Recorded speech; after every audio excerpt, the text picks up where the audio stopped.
चुप कराई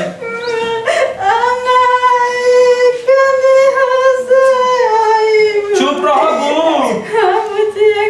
बू काहे रोता रू चुप रहो पहले रोइए लो तू भर बेटा चुप रहो अब हमनी के नया जिंदगी शुरुआत कर जाओ काहे ला रोता रू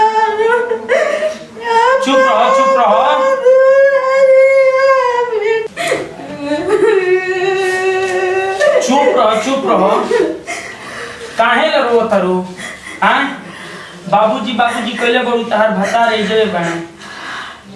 झूठो के बाबूजी कहले बड़ू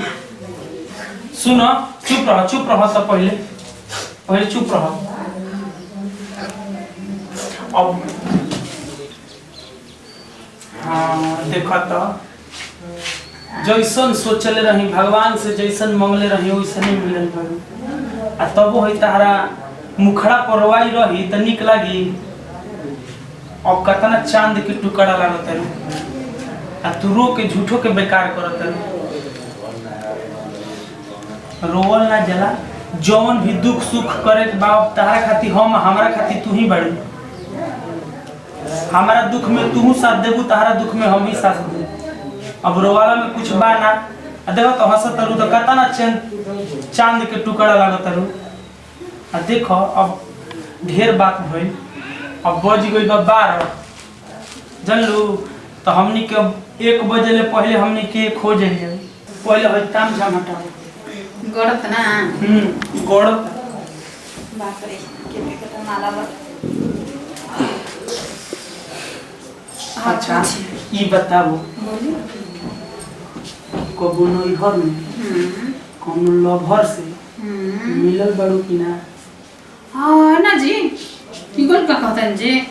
बोल देलू झूठ काहे के बोलता नहीं सही बोलता नहीं और स्कूली में पढ़े जात रहू तो कोनो बॉयफ्रेंड पटले रहू कि ना ई को का पूछता नहीं जी हमरा से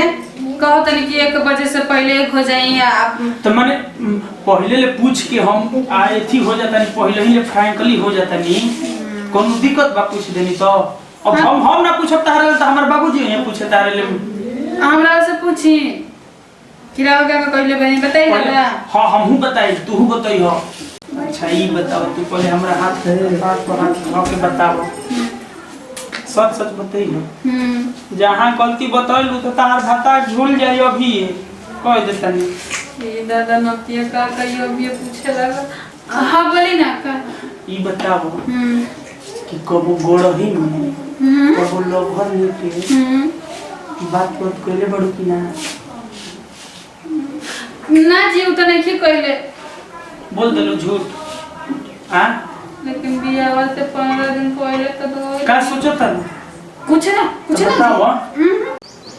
का सोचत हलू वो कुछ ना गांव के सहेली याद आती सर मम्मी याद आती है तो बताओ हमारा और मुंह को के तू बताओ ना काहे ला जात हलू पहले हमारे कपार पे हाथ धर के कहीं ना कि तू बोलो तू का बोलल चाहत ना मैं यही तरी सही बताई तू बोलो ना हम यही तरी बताई एक हला खाली हाथ पर रख दो अरे चलो तू बोलो हम सही बताई तू जब हमरा के सही बता देलू तो हम ना बताई अच्छा ये बताइए रवा कबो कुमार में जब ट्यूशन पढ़े जात रही तो कोनो लड़किन से बतियावत ना रही अपनी कस्तूरी के पीछे तो ना ले जात रही ना हमारे पहले कपार पे हाथ रख के तनी क्रिया खा के कहीं तो जन पूछन तो सच कह ना पूछ जो पूछ कपार पे हाथ रख ना कपार पे हम हाथ ना रखो का है ये जगह पूछो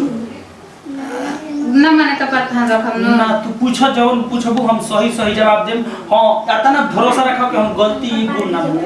इहे कहल जाला न कि लइका नु 1 नंबर के थी होला स लड़की से मैं सवाल पूछला कि तू का कइले बारू का नहीं को कइले अगर हमारे में कोनो कमी निकल रही त जो ही रास्ता हमरा के फिर हमरा नहीं चपा ले रहती नु खदरे ले रहती चपा के त बात दूर रहे पहले तू पूछलू हमरा ला कोनो सवालिए ना अपन लगलू भाषण देबे हमारा में का गलती पकड़ का ना गिरिया खनी कपार पे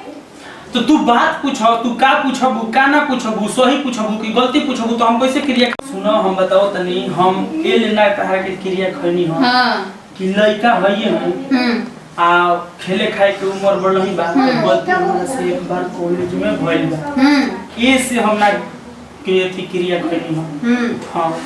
अच्छा तो ई जान जा हाँ। कि लड़का अगर सातों गो हानि छुई आ देखी तो कोनो बात ना, लेकिन अगर लड़की एकहू हणिया अगर देख ली नु तो उ गलत खाती बवंडर मची जाए। हाँ वो गलत बिया। आ लड़का 4 गो दुआरी जाके ढूंढी हमसन तो सफाई बा। हम लड़का हैं हाँ आ तू लड़की हो तो मैंने छोड़ा ई कुल बात के बोली मानो छोड़ा। बज गइल बा 12 और लगले बजिए 1 बजे ले पहले हमनी के हो जाई जाऊ एक। ठीक बा चले सुती।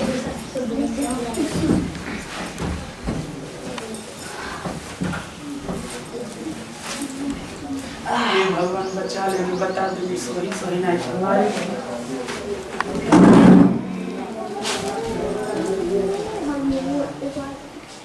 बाप रे भतार हम जाना तो उनके हम ही तेज बनी। उ गढ़ही नहैले बड़े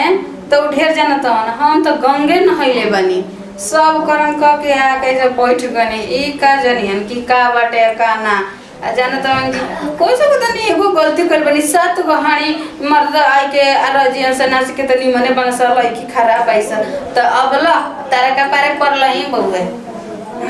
के कहनी हो कि मौगी के बता देनी हो नहीं तो मारित की। चलो ठीक है बा।